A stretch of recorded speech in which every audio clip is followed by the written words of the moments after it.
அன்பும் பாசமும் இரக்க குணமும் நிறைந்த அன்பார்ந்த கடகராசியினரே, 6 மற்றும் 9ஆம் வீட்டுக்கு அதிபதியான குரு பகவான் 2/6/2026 முதல் ராசிக்குள் நுழைந்து ஜென்மகுருவாக பலன் தரப் போகிறார்.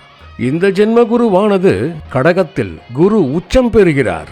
ஜென்மகுரு வனவாசம் செல்ல வைப்பாரா அல்லது வாழ வைப்பாரா என்ற சந்தேகம் கடகராசியினருக்கு எழும்பும். உங்கள் சுய ஜாதக ரீதியான தசாபுக்திகள் சாதகமாக இருந்தால் ஜென்மகுரு உங்களை வாழ வைப்பார். மற்றபடி தசாபுக்தி சாதகம் இல்லாமல் இருந்தால் தொழில் உத்தியோகத்திற்காக வெளியூர் வெளிநாடு செல்ல நேரும். ராசியில் அமைந்திருக்கும் குரு பகவானின் சொந்த நட்சத்திரமான புனர்பூசம் 4ஆம் பாதம் பற்றி பார்ப்போம். பிரச்சனைகள், கடன் தொல்லைகள், அரசாங்கத்தால் தொல்லைகள், எதிரிகளால் தொல்லைகள், இப்படி பலவிதமான தொல்லைகளை அனுபவித்து வந்துள்ளீர்கள்.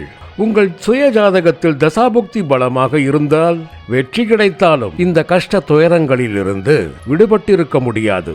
இது வரும் 18/6/2026 வரை குரு பகவானின் 1ஆம் நட்சத்திரமான புனர்பூசம் நட்சத்திரத்தில் சஞ்சரிக்கும் காலம் வரை உள்ளது.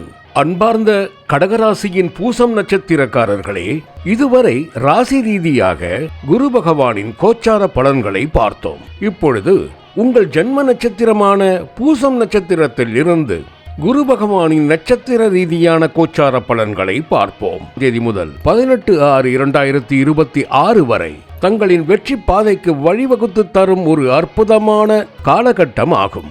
பிறவி கடனையும் பொருள் கடனையும் தீர்க்கக்கூடிய சந்தர்ப்பங்கள் அமையும் என்பதில் எந்தவிதமான சந்தேகமும் இல்லை. வெற்றி ரகசியம் என்ற தாரக மந்திரத்தை பயன்படுத்தி இறை நம்பிக்கையோடு முயற்சிகளில் ஈடுபட்டால் நல்ல பலன் கிடைக்கும். அடுத்து தினமும் இந்த 24 இறை திருநாமங்களை ஜபியுங்கள். 1. ஓம் கேசவாய நமக. 2. ஓம் சங்கர்ஷனாய நமக.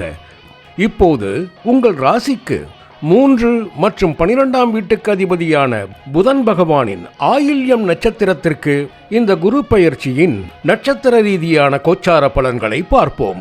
என்றாலும் நட்சத்திர ரீதியாக உயர் பதவி, கௌரவம், பேர், புகழ் மற்றும் பல வெற்றிகள் தேடி வந்து கொண்டிருக்கும்.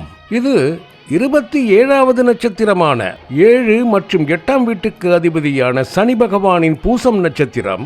இதில் 19/6/2026 முதல் 19/8/2026 வரை குரு பகவான் சஞ்சரிக்கிறார்.